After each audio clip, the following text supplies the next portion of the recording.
Welcome to the RF Generation Collectorcast live show 2017. Thank you very much for the applause. I'd kind of almost forgotten how to say that, so I'd forgotten how much fun it is to do this. But seriously, for those folks that couldn't be here, I do appreciate when people send us messages and say, hey, when's the show coming back? I never say never. Obviously, we're here, but you know, we love doing it, and maybe we can get back to it sometime. But real quick, for those that may not be really familiar, we're from RFGeneration.com. My name, I go by Duke Togo, Chris Cantrell. Wild Bill of 52. I am Bill. And I'm Rich, Singlebanana. And Rich also does another ongoing, like real life podcast on our website. Real life stuff. You want to tell everybody really kind of quick about that? Yeah, kind of quick. Do the RFG Playcast, which is basically a book club that we run on our website for video game players. We do a monthly game, and then myself and Greg Goes to 81 host a podcast to discuss the game each month. And we have guests sometimes. Yeah, occasionally they let me on there, which is probably a mistake, but yeah, you did. Bill did one. That was very long. He has not done that accent.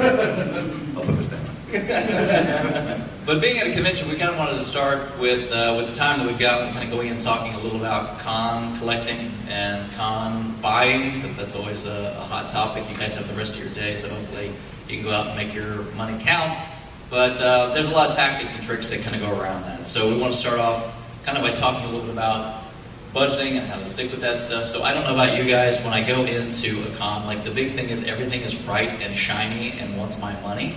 So I have to set like a certain limit. And I don't know how you guys do that, but I was going to come up with this dollar amount. I'm sure we could talk about that with the auction a little bit last night. But like for me, I know like I could bring things to sell too, or to offset, or to do some trades or whatnot. So I've got to try to keep it under a certain amount. I always, at least for me, I try to make it enough to make sure that the travel to the con kind of pays for itself. But what do you guys do to try to stick to a budget at a con? I guess I just kind of go and see like what money I've got saved up, usually budget saving up like during the year and everything, and know what I want to spend. Definitely make a list of high priority versus low priority games, and you know, kind of price sort of reflects what I'm going to spend. Yeah, always try to go home with some money. Yeah, I mean that's always how it was for me when I was actively collecting. I'm not as active. I mean, like everybody, you know, like 5, 7, 10 years ago, I'm not working while I'm at work. I'm on Craigslist, or I'm on looking for tag sales, or figuring out. When I found the little Samson on Craigslist, I was at work and I saw it. The lot just said Nintendo. Sorry, Yeah, the lot. Yeah, sorry. The lot just said like Nintendo System and Games. There's a picture of little Samson. It was like 1 PM, and I was like, I am leaving right now. So it's hard to find that stuff. Harder and harder to find that stuff now. So for a while there was a feeling in the con community that all these prices are too high, and it's these prices are what they are. So you kind of have to go in expecting that, and the people who complain the prices are too high are the people who don't walk away with anything. So you need to, you either accept the reality that this is what it is, and you make that decision in your head. You say, okay, I'm going to wait for these prices to go down. And more often than not, they don't go down. So everyone's got I've heard the same story from so many people today. Oh man, I remember passing on Little Samson when it was $100, or I remember passing on Bubble Bobble 2 when it was 40, or Snow Bros. Like everyone in here has passed on the game. But it's not 40 anymore. Not 40 anymore. So you just have to make, and for a long time, I passed on Web of Fire because I saw it sell for $250, and then it kept going like up and up and up, and I was like, well, it'll go back down again, right? It's been $250 before, and no, it didn't go back down, and it took an amazing community of friends at our generation that combined, when their powers combined, to finish the 32 X collection. Yeah. So to get back to what was the question? What time is it? So yeah, now you know why editing is a challenge. The budgeting in a con, it's extremely important, but I encourage people to accept the market for what it is, and really do what you can to prepare for that. Whether it's bringing things to buy, to sell, and trade to get there. But I always have a list of these are the 5 things I'm looking for, and everything else is secondary. Yeah, I don't know about you guys. I mean, the thing I think you have to realize, and I expect, and I think some people are not in that mode, is like haggling is everything, right? And you should expect to haggle when you deal with sellers. I'm going to be really honest. I'm selling stuff here today. I have not had one person try to haggle me, and I'm like, I go in, I set my prices, I expect that, right? That's kind of the way it works. And when I go up to buy, I'm going to try to haggle a little bit, right? But you can't, these guys don't want to walk away with this stuff. It's not their private collections. They're looking to make a little money, right? And now, no, you can't go up and say, hey, I want that $400 thing for $200. I mean, that's ridiculous. But those guys want to make a deal. They want to make some money while they're here too. And if you work with them, or just talk to people for a few minutes, people want to help you out. We're all fellow game lovers. It's the same thing. A lot of us are selling things and we're just going to be going over to somebody else's table, and everybody kind of understands that. So I don't know how you guys feel and how you work with that, but in my mind, I always have that idea. Unless, I mean, don't get me wrong. Sometimes you walk and you just go, duh, this is a crazy price. I'm just going to buy this because it's awesome. But I mean, I always have haggling in mind. I mean, do you guys, you can haggle? Yeah, absolutely. And like I said, I have like that sort of priority list where I have high priority things, low priority things. I think when you come to a con, one of the things you really have to look for, especially with the high price items, you've got to expect those to go pretty quick. So you kind of got to jump on that quick. And if you have like a lower priority list, you can usually, like on a Sunday like today, you can go back and try to make some deals because people don't want to carry stuff home, just like you said. But as far as techniques and haggling stuff like that, be reasonable. Try to buy several things from there if you can. Try to bundle them up. I think I bundled like 6 games at one place yesterday and got a fantastic deal for my Sega Master System set. So yeah, there's definitely some great strategies. But like you said, don't be afraid to just put a price out there. And even if your price is a little bit lower than they want, they'll usually try to at least meet you in the middle. Yeah, and they're people. They're gamers too, and they get it. And that's it. People just want to be treated nicely. And as long as you're not going there trying to kill somebody or bet somebody on the price, I think those people are happy to work with you. And I think a lot of people treat transactions at a con or an expo as like a one-off. Like you walk in, you do your transaction, you go. This is a very small community. Everyone knows each other, and if you don't know each other, you will we'll go to a con in Maryland, and then we'll go to one in Jersey, and we'll go to one in Massachusetts, and we'll do one here. And even if you don't know everyone, you see the same people at all these shows. So I always encourage people, talk to other people. Like I saw a guy with a New England Arcade Collector Forum t-shirt on yesterday, which is a local arcade forum. And we struck up a conversation, and then we started chatting, and now we're probably going to hang out and do some stuff with arcade machines. And that just leads to meeting more people, and then because everyone knows sellers, so it really is much more of a networking thing than people realize. And then you see the same flea market seller every week at the the Elephant's Trunk. So I really encourage you, before you just start. The first thing I say when I buy something at a con is not like, oh hey, what are you asking on that? If I see a whole bunch of good stuff, I'm like, you got a bunch of good stuff here, man. And then we just start talking. Where do you get this stuff? Is this yours? Do you resell? And then, it humanizes it. It just kind of makes it more like you're talking to another, person in the hobby. And then people who like each other want to deal with each other. So I really encourage people to treat it as more of a networking, than you might already be treating it. But it just becomes all that much more community focused when you treat it that way. Yeah, you have to think a little bit more past the transaction. I mean, I know like last year when the loadout was happening last year, we were sitting here and one of the sellers that we just been chit chatting the whole time, he's packed it up. I'm like, can we give you a hand? And he's, oh yeah, sure. And he's back this year, and so you see him, and they just come up and, hey, how you doing? And when you go up there, they're happy to talk to you. And you don't even have to ask for it. They're like, hey, no, don't worry about it. It's great when they remember, you buy something at MagFest, and then Carlson that year saw me, and he was like, oh, you got the salamander still? And it's so cool. Yeah, the same. Yeah, Carlson came up to me, and he's like, how was Overwatch?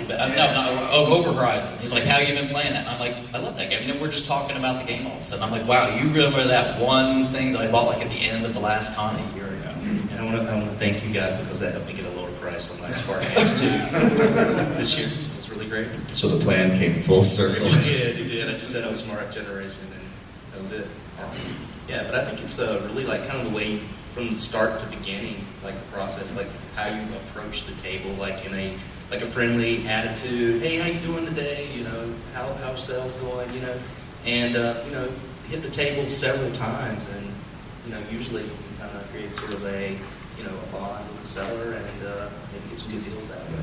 And just to point to kind of like the like not the way to do it, the wrong way to do it. We've all seen it. Maybe we've even done it ourselves. But like the opposite of what you should be doing. Like you walk up to a table, you pick a thing up, you look at it, and just go, that's too much, and then walk away. Like you could totally probably. You're not getting a deal at anything else at that table. And then you're going home and you're leaving a bad review for the expo or a bad review for that seller, or like, yeah, this guy said it was bullcrap, and it's everyone's out here for the same reason. Yeah, and it's a great thing about if you don't like a price, you just don't buy it. Right. It's really easy. It's cool. Okay. It's all right. You can keep that. Yeah. But no, I mean, I think that's the thing. When we think about relationships, like Bill was saying, this is a small hobby. If you're in, I mean, even sometimes it's big regions. I mean, I've seen Eric from Germany now twice. I mean, that's at this con. And you're going to start seeing these same sort of people. You're going to build these bonds that kind of last outside of that. And I think that's what matters. I don't know, that was the big thing I was telling the guys the other day, is that I have to be, video games are fun, and I enjoy them. But this hobby has given me way more friends than anything else I think I've done in my life. The hobby has just given way more back to me than I have. I prefer the games. I'll just give you mine, no worries. But no, I mean, that's it. You get a camaraderie about people, and then you learn, like, hey, this is what you look for, and I will remember, right? You'll remember, like, oh, so-and-so's looking for this thing, and then you hit them up, like, 6 months later, and they're like, oh my gosh, that's awesome that you thought of that. But, like, vendors are the same way. A lot of times they're going to have a card or something, and you can let them know, like, these guys own stores, right? So hit them up and go, hey, I'm looking for this thing. It's obscure. If you run across it, do me a favor and hit me up. And a lot of them are really good people.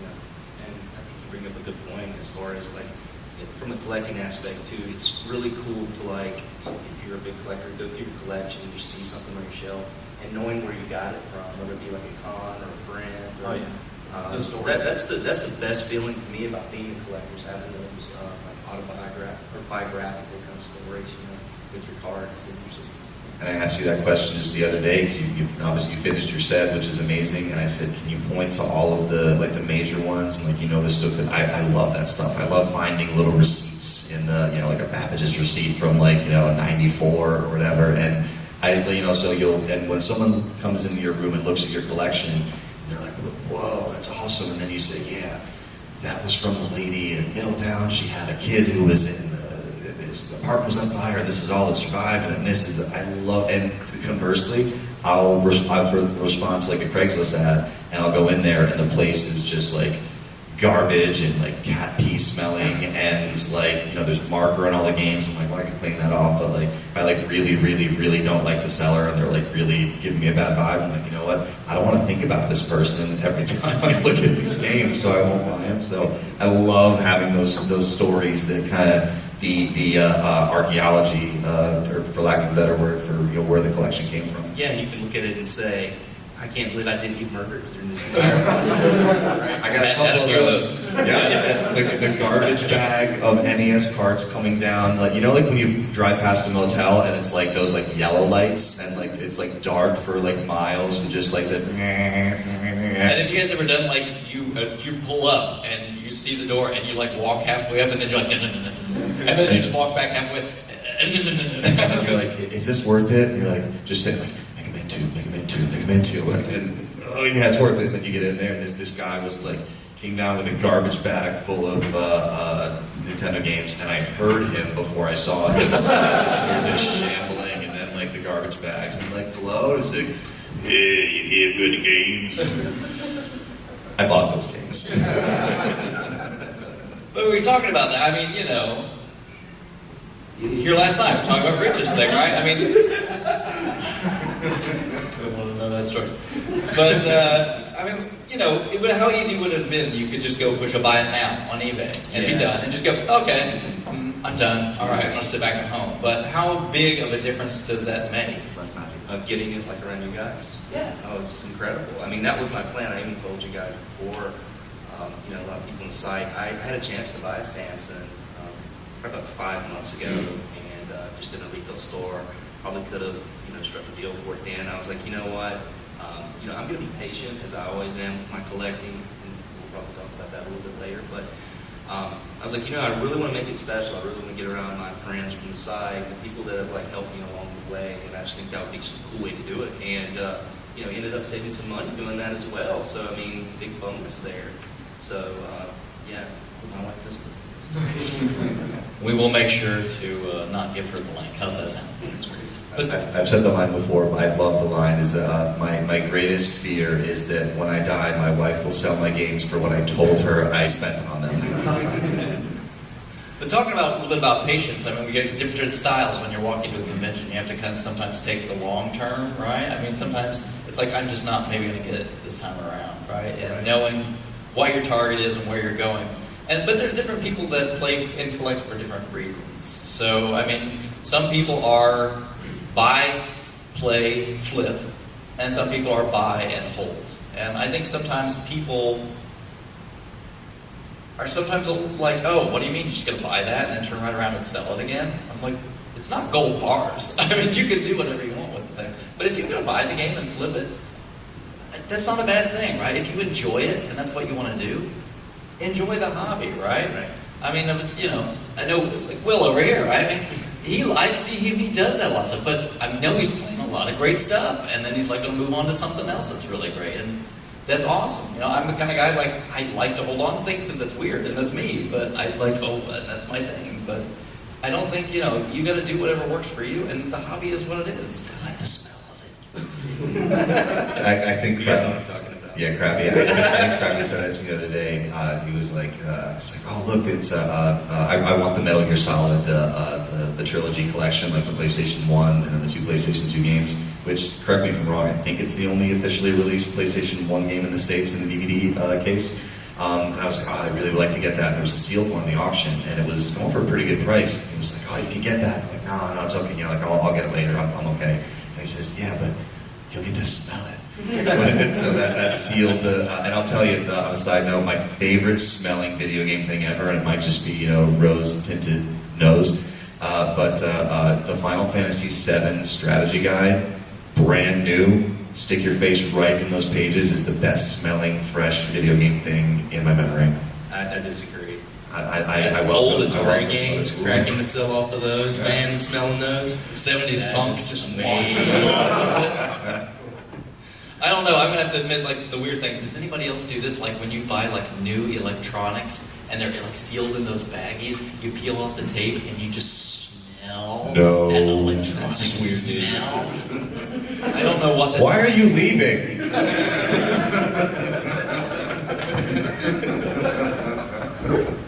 But seriously, we talk about... Thanks. I'm the weird one, not the Final Fantasy VII book guy. Oh, okay. Man. All right. Be involved in books and good stuff.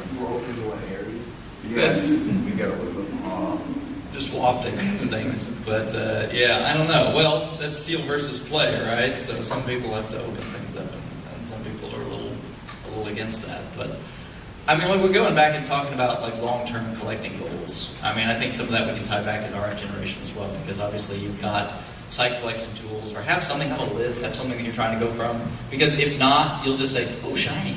Oh, shiny. Like, piece of candy. Oh, piece of candy. Oh, piece of candy. And you're going to end up buying, like, whatever the most pricey thing is right out the door and never getting what you actually want. And that's fine. You're going to end up going, oh, that's cool, but, oh, crap, now I didn't leave any money for what I actually came for, right? So, I mean, like, you bought some stuff, but you knew you had to, like, hold off, right? I did, and you saw the panic yesterday. Right? I was a mess. I was a complete wreck. We were, like, seriously worried that we were, like, that we were going to have to, like, CPR or You're something. Your actual words right there were you going to stroke out yesterday. And it wasn't early in the auction. It took a while to get to it. So it was a long period of, are you okay? Like, yeah, I think I'm okay. It was really... But even before that, like, we were at the booth, kind of talking about haggling and stuff that goes on at the convention. The only people selling are not just the vendors, right? You're dealing with another community of collectors and players. So guess what they've got at home? And if they're coming back tomorrow, right? So yeah. I don't know how you got in the conversation with this guy about a little Samson. story then. Oh, okay. Okay, so I'm sitting at the table and Duke's got a plastic tub of NES games. Please come by. Yeah, And this guy's looking through them, rifling through them. He's like, "Oh yeah, I just collect for the NES." Give him one of our cards for our site. "Oh yeah, if you're collecting, you should check out our site. It's free. Good way to track your collection." He said, "Well, I just collect for the NES mainly." And I said, "Cool. I bet you have some cool games. I'm down to one game. All I need is a little Samson." He's like, "I've got one." And I said, "Do you want to sell it?" That's what immediately came out of my mouth. And we're watching this going on, and it's like an hour it's like before a the boxing auction. match or Yeah. something. You're like, oh, okay, and like everybody gets quiet, and it's just like, and because we see he's serious because he does this thing. He like the sleeves get rolled up, the arms get crossed. It's like, no, it's serious rich time. Let's go. And I think I told him, I said, "Okay, well, let's step over here and talk." Yeah, he like tried to pull away. I'm like, no. And everybody just follows us. It was like in the Majestic when like the entire town is following Jim Carrey and what's her face from Walking Dead. That's it. You need the drama, I right? think we might have intimidated that guy. Like my boys are behind me or something.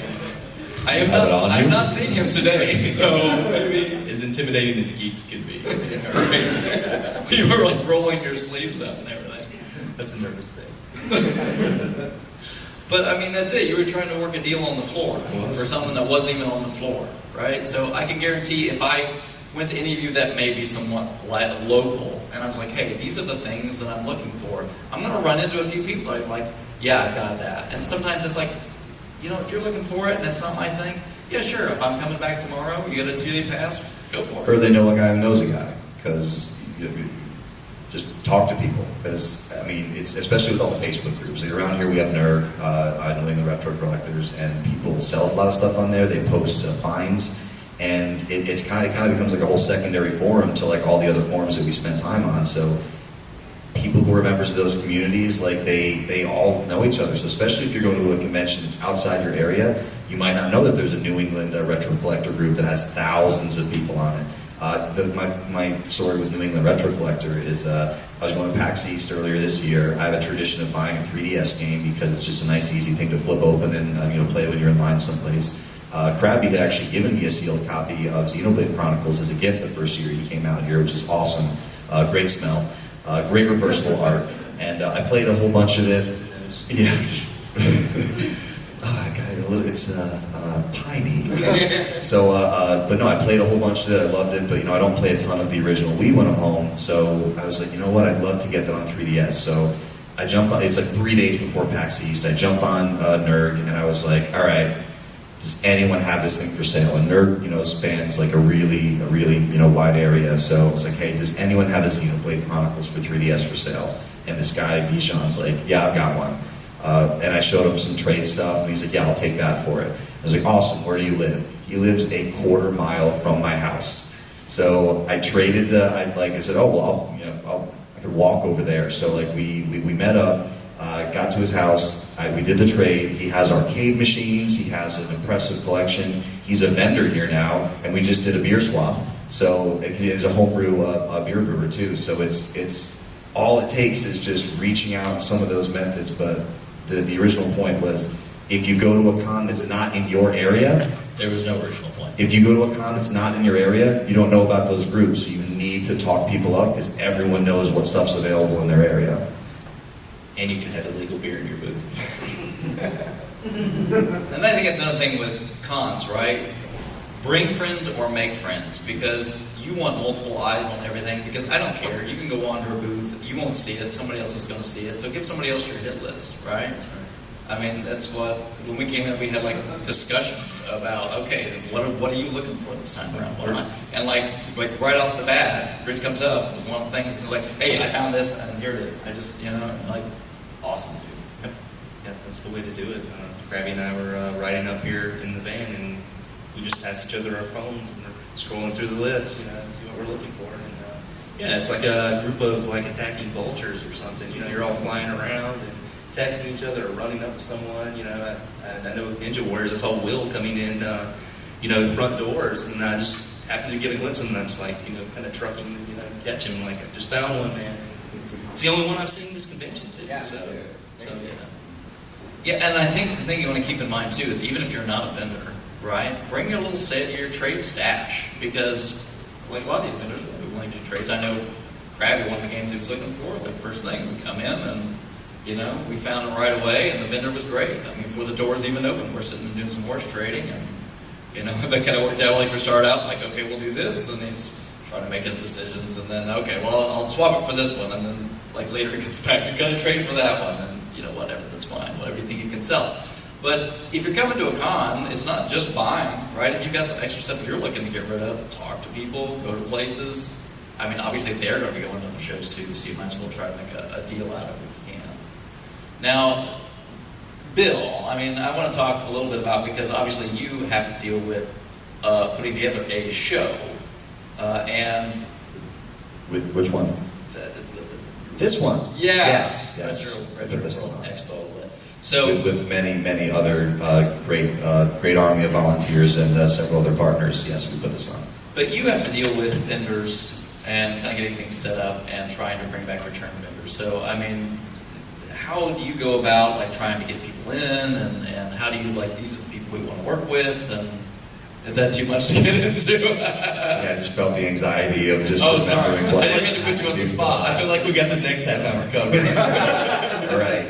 Someone time you don't want me to go for more than a couple minutes on this. So obviously you want to put on a great show that attendees want to continue to come back to, that grows, that exhibitors have a really good time at, that they make money on. There's a lot of moving parts to that. So a lot of that starts with the venue, like how good is the venue, how easy is it to load in, how accessible is it.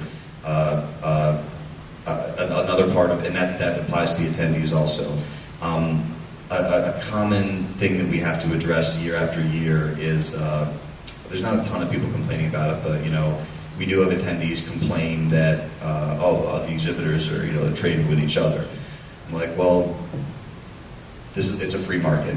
Like even if we put a rule in place, there is no way to police that. So I understand where you're coming from, type thing. So you try to take everyone's feedback and see it as a valid point of view, but.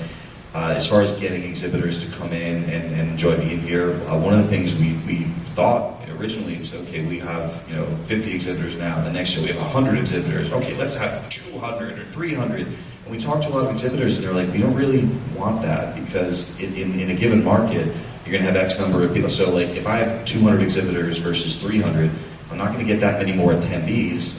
That's just telling people how many I'll have. So if I have a fixed number of attendees, the amount of money they're going to spend is this much. That money is going to be split, maybe not evenly, but it's going to be split among those exhibitors. So a lot of the exhibitors are saying we prefer fewer exhibitors because we'll less competition. Yeah, less competition. We'll do better. So we want to have enough exhibitors to give your attendees choice. And we want to have, not so many that it's spread too thin. And a lot of that has to do with tracking your attendance, your attendee satisfaction. We do surveys every year, and kind of striking that balance where because there's always going to be people who say the prices are too high. There's always going to be, people that have, points of view. But it really is a kind of a critical balancing point between the right number of exhibitors and we don't just allow exhibitors to just I want this table, they pay, they're in.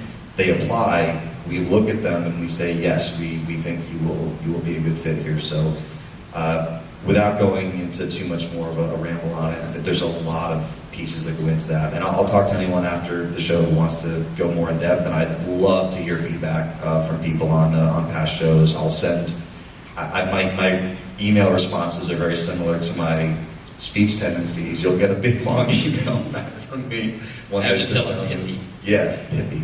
So, but yeah, that's. I hope that addresses a little bit of what you're asking.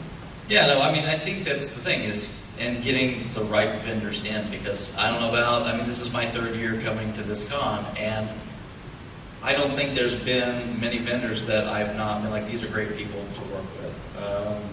I've enjoyed having transactions with them. They're good folks. The vendors know each other.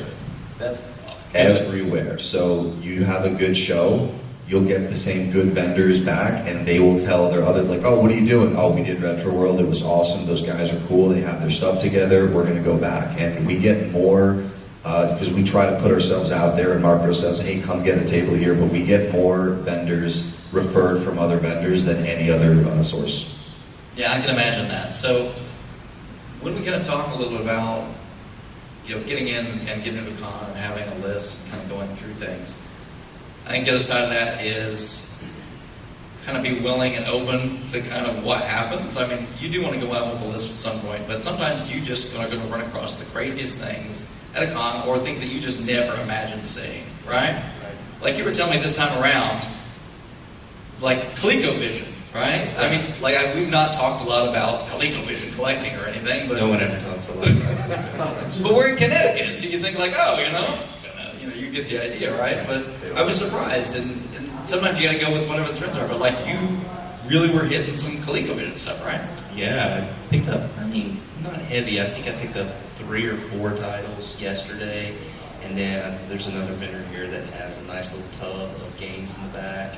And I thought, maybe toward the end of the convention on Sunday, maybe we can try to bundle something, I'll see what's left. And, I'm just not going to go crazy with it, but, we'll just kind of see what happens. Maybe we can try some kind of deal, because, like we said before, these people don't want to carry this stuff back home.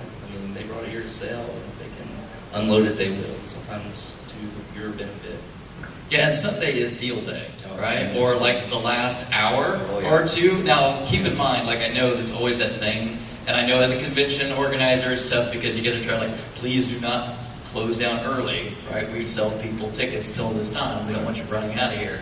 But there's a few that are going to try to, and that last couple hours is that's prime time. It's critical, yeah. And it goes so and again, you have these kind of rules that are show floor closes here. We need to stay till here, and it's really kind of a soft rule because if I don't want an empty table, and I don't want exhibitor or attendees to see empty tables, but at the same time, if they have done a really good job emptying all their stuff away and there's literally nothing there, I'm not going to make that person sit there and wait. But yeah, it's for everyone who's been to cons before, Sunday is the deal day, and it varies. So I tell people to don't wait if you're going to be crushed if it's gone tomorrow, because there are certain years that deal day was great this year. Deal day wasn't as good this year. A lot of stuff was gone. Well, yeah, a lot of people were more aggressive than you on Saturday. So like anything else, you kind of pick your battles and make sure that you have your priority list in a row. But yeah, the Sunday is prime. So any of those items that were kind of maybe secondary on your list, amend your list, and then and then you're okay, priority 1 is over, priority 2, and then make your rounds. Yeah, I don't know about you guys, but that's it. I want to spend. I've been trying to sell some stuff, but I'm going to shut down or I will do something because I want to make these last minute rounds because I just don't know what's going to turn up, right? Sometimes they're going to lug some stuff out. Sometimes vendors forget to put things out.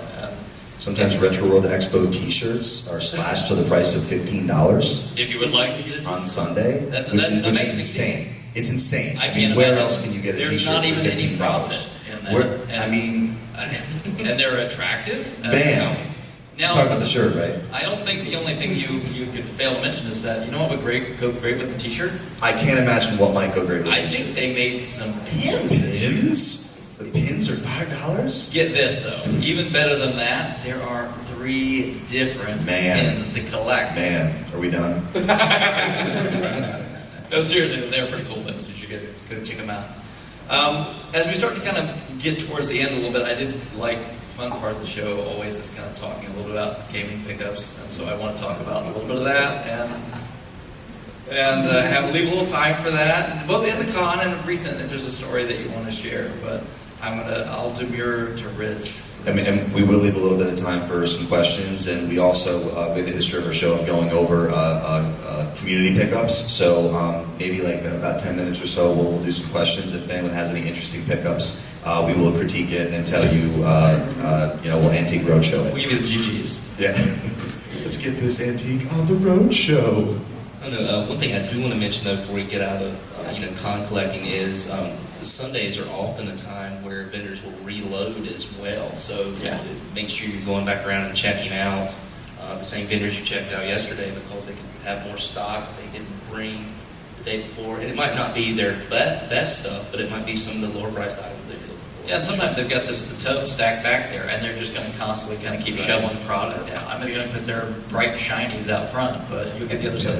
And JC, a good friend of ours, he's been to several shows, he's promoted for us, and I had the opportunity to sell with him at Long Island RFG Expo just a few months ago, and he has multiple copies of games. He only puts one out at a time. So something might sell, and he just hasn't reloaded it yet. So there's a really good chance that some of those sellers that have a lot of inventory, they don't want to put 17 of the thing out. Like you don't think you have time to get it. So just go back. Yeah, because if you see 17, then you're like, I want to pay like half of your price, right? So they get the idea, definitely. So pickups. Yeah, let's do it. Well, the big pickup, of course, was little Samson. We were all sitting there, and I think like the electricity in that little confined space at that moment was something. Yeah, an auction is an interesting way to pick up an item because you never know what's going to happen and who's going to be. Or who that's not even there will be bidding against you. Yes. Yes, I was bidding against the Invisible Man yesterday. Yeah, Liam Neeson, Darkman. I will find you. But I did pick it up, and I'm sure Russ Lyman has already posted the video somewhere online. It's quite some excitement. There were some bro hugs going on. It was wonderful, and I'm just so happy again that I picked up during that time. But yeah, auction strategy is very weird. It makes you very, very nervous. Yeah, because you kind of want to have to set that mental limit in your head, like, right, this is my, I can't step past this price. But you always are like, it's always just like one bid away. It's always one bid away. And I was a wreck yesterday. I couldn't even do math. I had to it's like, okay, if I spend this much, like what's it going to be with the auction fee and with tax? I think like 5 times Rich is sitting there with me, and I've got my phone, and we're doing that calculation. What was that again? Well, now, if I want to spend this much, how much do I have to bid again? And we're just like over, like, here's your thing. Yeah, it's definitely under budget, thank goodness. So I didn't have to worry about that. That was a nice pickup. I picked up, I think, 6 or 7 Sega Master System games yesterday complete. Let's see, Dead Angle, which is a tough one to find. Aerial Assault, which is another tough one to find. eSWAT, Great Soccer, because I didn't have it. There's still a lot of like cheap games that I picked up, right? That I don't have on my list. I think now, when I walked in, I was 22, 23 games, so 7, what was that? I got 15 games left, which is painful, very painful set. I picked up, some 2600 variants yesterday. Picked up G.I. Joe, the color. There's a black and white and a color one. I love G.I. Joe. Yeah. So I got the color one, and then I picked up an Activision Moonsweeper, the blue labels that Activision put out. I think I've seen a few of those, right? Yeah. They're like really generic, like something you would buy like cheap cereal in or something. They're cool though. So, speaking of collecting too, I have a story from yesterday. I missed out on a game that I went by the first time, and I did not pick it up. I was like, oh, there'll be plenty of this game around. Oh. It's fairly common. Went back all the way around to the booth, went over to the case to buy it, and a guy was standing there looking in the case. And, I mean, this was like a few hours later because everyone thought I was dead. We did, like, Yet no one came to look for me. We're just gone for hours. And we're seriously like, do we need to send somebody out to look for him? I think I ran into Will like 4 times. But they probably thought he was dead too. Will is always like, he's like just like this constant motion of like, I'll be back, and I'll go, and I'll be back, which is awesome. But went over to the case, and he said, yeah, I need some of this case. And all the Super Nintendo games in that case, he's like, I'll take that copy of Pluck. I'm like, oh my gosh, I was getting ready to buy that. I said that to the kid, he's like, are you serious? He's like, oh man, I feel so bad. I said, dude, do not worry about it. I mean, and we ended up just like kind of high-fiving each other before we left the booth. Pluck! That's the sound of it. That's when you say, oh, I think I sneezed on that game earlier. So, if any of you out there see a copy of Pluck on the floor today, that one's the one I could see maybe getting restocked. I'm sure he's wearing it on like a necklace. Oh my gosh. But, other than that, and the Famicom Spartan X2. Which is a great game. It People is. should really look more It at is. that. Sequel to Kung Fu. It is a sequel to Kung Fu, but it's more like Bad Dudes. Yeah, it's a little short, but I mean, it's really a pretty still pretty good game. Yeah. That's it. All right. So Awesome. let me do a little thing from our show. Yeah. Chris, tell me what you picked up. I should have done that. What's your plan? Gosh, see, I didn't get a whole lot this year because, as you guys probably know, too, like you get to be a collector and you start like certain saturation points. Like, okay, now I have this full set, or I don't really want a full set of this, or whatever the case is. Or what I hear a lot. I mean, like I've been hearing at the show, like over and over as people come to me. I'm like, oh, what you kind of looking for? He says, oh, well, I want all the games from my child. Right? I want to re-get all the games I had as a kid. Which I totally like. I had a conversation this morning. The first lady comes up, and she's telling me about all the Pokemon games that she bought yesterday, and she's looking for. And you know, I'm having a conversation about Pokemon games, and you know, it's probably a 30-year-old lady, but I mean, that's what's awesome about it, right? It's like that's it. That's what everybody's trying to do is kind of recapture the fun times we didn't have to worry about bills and picking your kids up and doing all the chores that you had to do, and you could just sit down and like turn a TV on and just be there for a minute. But going through that, you know, there's only a few things I really came in here looking for. So I'm trying to do some of those upgrade things where you buy, because you got the loose, right? And you want to like do the upgrade.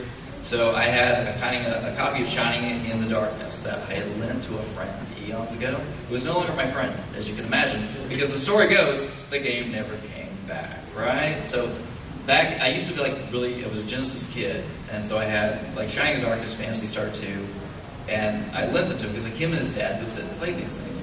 And sure enough, yeah, like those never came back to me. But I'd always wanted to kind of replace that. So I had a loose card Shining Force 2 for a long time. So I took the time Rich found me one. I told him it was on my hit list. So he went out and he found a really nice copy. And so on my list, that's too. what I'm saying. Very nice because he's also looking for the same thing.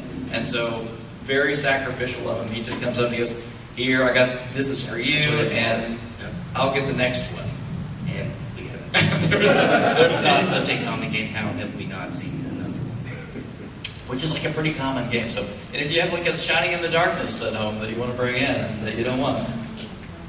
But kind of tying back in, and a good plug.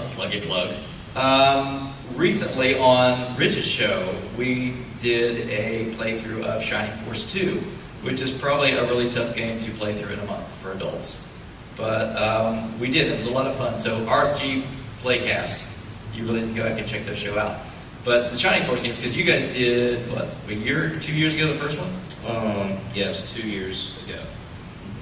So you guys probably know the format, right? Everybody in the community gets together, they play a game, you make your comments, these guys get to talk about it. And I played Shining Force, like the first one, a bunch of times, right?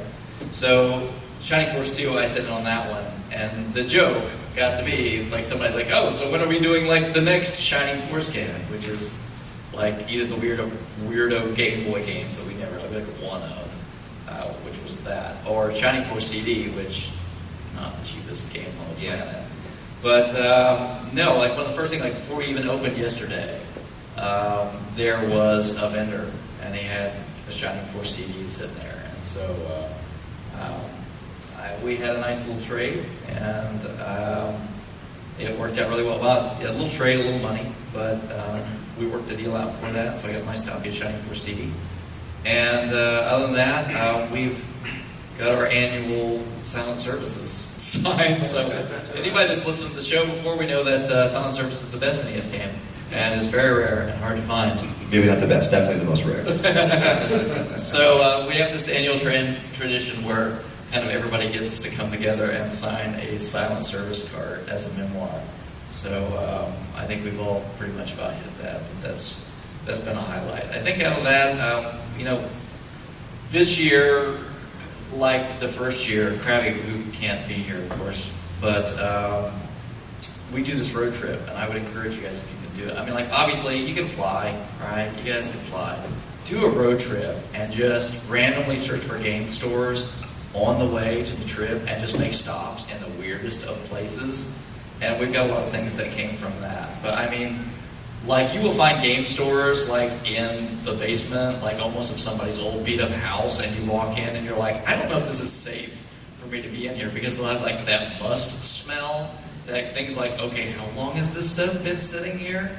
But we totally do the road trip out, and, Yeah, I'm telling you, if you guys, even just once, right? If you're gonna go to a con, make it at least a one-time thing where you just hit cities you've never been to, weird towns. Just Google game store, whatever next town. Like last time, we hit a place called Vacuum Games, and literally the game store sold vacuum cleaners and video games. I bought pinball machines from vacuum cleaner salesman before. They were in his shop. Yeah. But I mean, that's Right it. on RoboCop. Make Really, it yes. make it into an adventure. But I mean, I won't go into everything that we got on Laundromats are a good source for pinball machines too. Yeah, but I mean, like, just make the whole thing an adventure. Just have a lot of fun with it. Or, better strategy, give the idiots that drive 11 hours your list and let them look for things for you while you fly in. But how fun is that? We're out, like, living the dream, and Rich is at home doing some work or something, right? Yeah. So, Kids in closets and such. but Krabby could totally, like, just come out here a lot faster. But he's made the trip now twice. Come down, let's drive. He doesn't have to do it. Let's drive an extra 11 hours, plus all the time we stop to go into GameStops on top of going to conventions. I would love to do that. Well, Allison, that's my last name. If you're listening, please. Next time, fly out to Indianapolis, hop in the car, drive the wrong way fly the wrong way from the con. We'll drive back the wrong way, but I'm telling you, it is so much fun to hang out with guys, BS about games for umpteen hours in the car, eat the weirdest stuff because Canadians are way too excited about Steak and Shake, and just enjoy. I'm excited about it. I'm not a Canadian. But Bill, Honorary Canadian, maybe. you've been so busy. Have you had time to even breathe? Nope. Not yet. Yeah, I mean, This is the breathing day. I get No it. joke. Yeah, this is the kind of like unwind day. I'll try to keep this super brief. I'll try to take about a minute so we can still have 10 minutes for questions. So so I apologize if someone brought me something and I don't mention it. I really appreciate it. Last year, or a couple years ago, Chris and Krabby, when they came over, they mentioned they stopped at the Laserdisc store. They saw Blade Runner Criterion, and which one of them said, like, oh, he's got it. No, that was Krabby's fault. Because I'm like, oh, we should get this for Bill. Krabby's It's like, like he's gotta have that. He's the biggest right? Blade Runner fan. Yeah, he's I like, didn't no, know I that. know he's got it. I'm like, are you sure? No, he's got it. Rich this year brought me Blade Runner Criterion Laserdisc and Willow Laserdisc. So that was it's a Daikini baby. John Williams, classic. Ron Howard directed it. George Lucas penned, I believe. That was the first thing, from my German guests who were happy to host. They brought me some delicious German delicacies. I have some chocolates. I have some mustard. I have all sorts of treats to dig into that I'm sure my kids will help me with when they get back from Florida with my wife, who's not listening. Zero chance. Mine either. Yeah. So, and I said I'd keep this brief, but yeah. The other thing that I'm restoring Mortal Kombat 1 arcade machine right now. I brought the marquee in. Daniel Pacina is one of my favorite con guests. I've seen him at several cons now. If you haven't talked to him yet, go. Such a cool guy. And John Parrish, Jax, of course, who looks exactly like he did in the game. Daniel, and it's so crazy being, one of the benefits of running a con, besides like getting, being able to take anxiety medication now, is being on a first name basis with Daniel Pacina, and passing him in the hallway. And what's up, Bill? it's just so cool. So, but yeah, I'm restoring NMK1, so I asked Pacina very graciously signed the marquee. So the marquee of my MK1 will have a Pacina signature. Again, I'm really sorry if someone brought me something and very nicely and I'm skipping it, but I just want to make sure we have time for questions. And Bill got enough beer to be drunk. Oh man, so this guy, a big case of beer. This guy's Not some just beer. me, yeah. That guy's some beer. That guy's some beer. So I jokingly said, "No, I'm not of my dozen house guests in my tiny house. So I'm not going to require you bring me, pint double IPA cans, but I'm not going to discourage it either." So I didn't bring you any, I just drank. So. he did. I'm happy to help. But yeah, and everyone was very generous with the beer, which is great because I don't get to buy it a whole lot because kids, adults, life. All right. Do we have any questions? Oh, right up front. All right. Yes, please state your name and ask your question. My name's Rich. Hi, Rich. It's beautiful. On the beer front, instead of a regular question, Pair your favorite classic arcade game with a beer. I love this man. I don't drink. I can't drink, so maybe if I had to put a soft drink with something, I would probably... That's not what he said. Ninja Warriors, right? 3-screen Ninja Warriors. As you go through, like the first screen, there's like this graffiti that's on the back, and one looks like it's not Coca-Cola, but it's Coca-Cola, like it's artwork. So whenever I think of like that sort of like 80s advertising, I think that game Ninja Warriors. Okay. My favorite catch is probably Tempest. Is one I grew up on and love that vector artwork. Probably a nice stout, because you're going to need something heavy when you're playing Game is hard. Tempest, it's difficult. I have many answers for this question. How much time do we have left? If someone put, okay, stopwatch, you're going to give me... And go! Yeah, 1 minute on the clock. Stopwatch, go. Okay, if you're going NHL 94, you got to go Labatt or Molson. Am I right back here? Well, we're not talking about good beer. We're talking about matching a beer with a game, right? So yeah, not a good game, not a good not a good game, not a good game, not a good beer. Hey, so if you're playing something with shotguns, you got to go with Lord Hobo's Boom Sauce. Is very appropriate. If you're going with anything where you float up into the clouds, like there's this small indie game Mario Bros. You climb up this little vine, eventually you're in the clouds. I would go with Two Roads, Little Heaven, because you have your cloud theme happening up there. And let's do a good one. Let's do Heady Topper. Let's go Return to Castle Wolfenstein. Yeah, yeah. I mean, that's a minute on the clock, but yeah, that's a fantastic one. I should do a blog article on that if Rich will have me back for a guest spot. I got some empty spots. Okay, yeah. I'm never drinking anything that starts with Lord Hobo. Lord Hobo, Woburn, Mass. If you haven't had it, Boom Sauce is fantastic. Consolation prize. Give me another minute on the clock. Consolation prize is We're fantastic. running up against our time. That's all I'll say. Consolation prize is great. The reason it got that name is if you can't find Sip the Sunshine, this beer is a decent consolation prize. So it's expensive, but it's good. So I'll recommend a stout to go with the Tempest. The Founder's Breakfast Stout. is a really good one. I agree. Picture of a baby on the front eating with a spoon. Any other Great. questions? Yeah, another question? Yes, Tom. Soft or crispy bacon? Oh, it's crispy. Man, who eats soft bacon? Trichinosis. I love it. I actually cooked bacon the other morning. Trichinosis is a real thing, and you do not want little worms inside of your body, okay? It's not a thing anymore because they don't use wooden floors. So. Look, man, I'm telling you, you gotta properly cook your meat, dude. I come from big country, so. Crispy bacon. Crispy bacon. And Chris has recently recommended jowl bacon to me, but that's a whole different conversation. How many people have had jowl bacon? What is wrong with you people? The face that I saw here and here was the face that I made when someone first said jowl bacon. I'm thinking, I don't know. You go to your butcher. You go to your butcher. You have to go there. You shouldn't go anywhere else. You ask for jowl bacon, and it has like a little bit of skin left on it. And I'm telling you, it is so good. It's a tradition in the South. It's a New Year's tradition in the South. They What? use that and collard greens, and, which Tom loves, by the way. Why? I just wonder what this panel is like for people who just wandered in for the questions. They're probably just here for the next panel. But real quick, we've got just a couple more minutes. Any other questions? Yes. Can you pronounce any of those German treats that were... I can direct you in Schadenfreude. this direction. I couldn't even. There was I believe a lemonade, canned lemonade that was something like. I'm Duza. Is that something? I'll do that. I'll do that. Ah, pretty good. I'm getting there. Thank you. Is there a non-food question in the room? I think we probably actually have to start our wrap up. Okay. All right. First off, I have a question. Russ, what you doing?